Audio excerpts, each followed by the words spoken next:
This bow was made from some slightly dubious Austrian yew that had a really big waggle in the end. It was £80 draw weight at 28.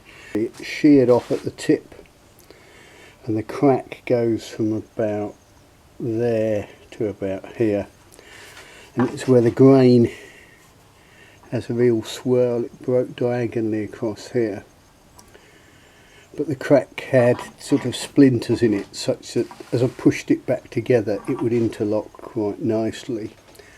So I pushed it hard back together with a good dose of glue, and now I'll try and repair it. Now I'm going to do a two-part repair. I'm going to flatten this and overlay a nice thin slat to pristine yew sapwood. With the grain running at 45 degrees here, I think it just gave way, but the grain's probably like that in the sapwood and heartwood.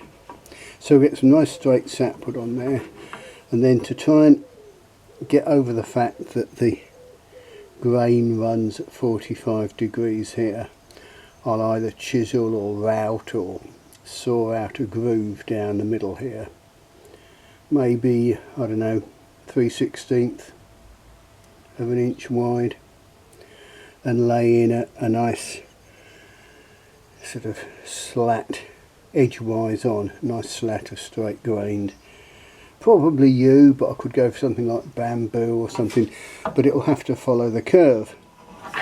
Now ideally I want a bit of curved yew sapwood to follow that, but I've been looking through my offcuts, and this is a classic illustration of why you keep your offcuts. Anyway, this offcut, you can see it's a funny cross section off the end of probably half a log that I sawed out to make a heavy bow, and there's this nice waggle here, so that section of sapwood, there's always a little bit of a knot there, always a similar bulge there. One of these sections of sapwood will make a nice overlay for there. Anyhow, that's the game plan. I don't often fully detail repairs, so I thought it might be nice to go through the sort of thought processes and what have you. And now I've cut a scrap of that yew and taken the bark off. It sounds silly, but I used a door knife for that. You'd think it was overkill, but quickest way to do it. I'll try and obviously cut it so that we don't have that knot there, but that's where the nicest waggle is. It's a matter of teasing it down to shape, seeing if it will fit. Now, this will give you some idea of how thin this little overlaid patch is going to be. And it's easy to think, well, there's nothing there, that's not going to add anything to the strength. But it's actually going to be in tension. But the odd thing is, it's going to have to bend to conform to the shape of the bow anyway. And you'd think, oh, it'll just flex easily, but if I lean on that really hard, it's remarkably stiff. I'm pressing it, it just doesn't want to bend. It looks thin at the edges, but because it's curved in cross section, there's quite a lot of bulk there. I might even thin that more, but I might steam it just to bend it a little to try and get it to fit the shape of the bow. Although in actual use the tip of the bow is not really going to flex much anyway, so yeah, I don't know, I'll keep fiddling and fettling. You can't just jump at these things, you've got to apply a bit of thought. Here's my little sliver of yew boiling on the gas hob. I've not done this before, it's just quite interesting to know that an old baked bean tin will fit on the gas hob and boil quite nicely. I've got my former that I'm going to bend it onto, and a pair of gloves, because boiling water is always hotter than you think it is.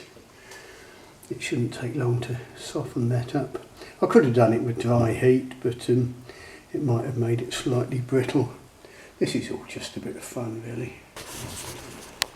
There, after that steaming and a bit of trimming, that patch is conforming quite well now.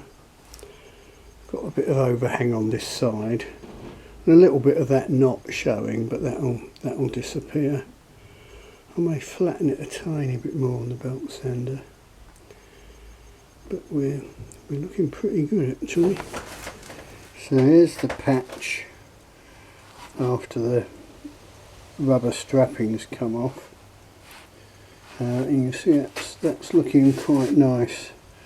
By the time that's tidied up, it's going to be sweet as a nut, I think. And there's the patch, blended and sanded.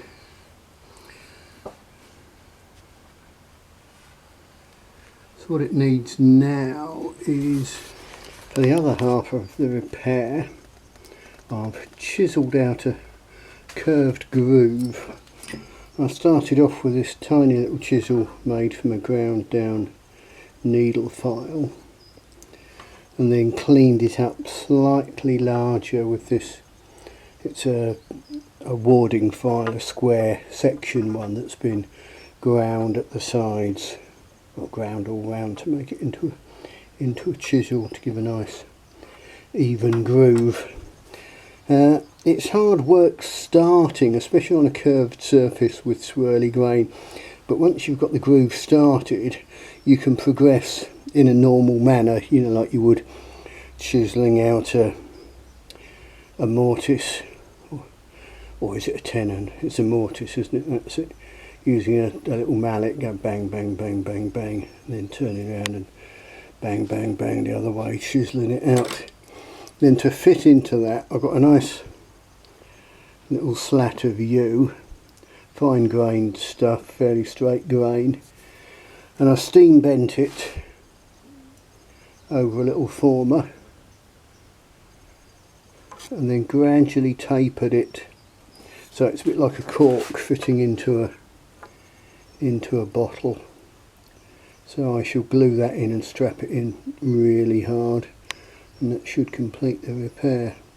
A lot of work, a lot of fiddle, but it's just something I like doing, and it's nice to repair a character bow. It's just a joy of doing stuff with your hands really, I suppose. But I'll show you when it's all polished up and finished. Well, I should just show, there were 2 attempts at getting the bend right. I did the first one with dry heat and it just didn't work at all. So the second one I boiled it in a little baked bean tin full of water on a gas ring.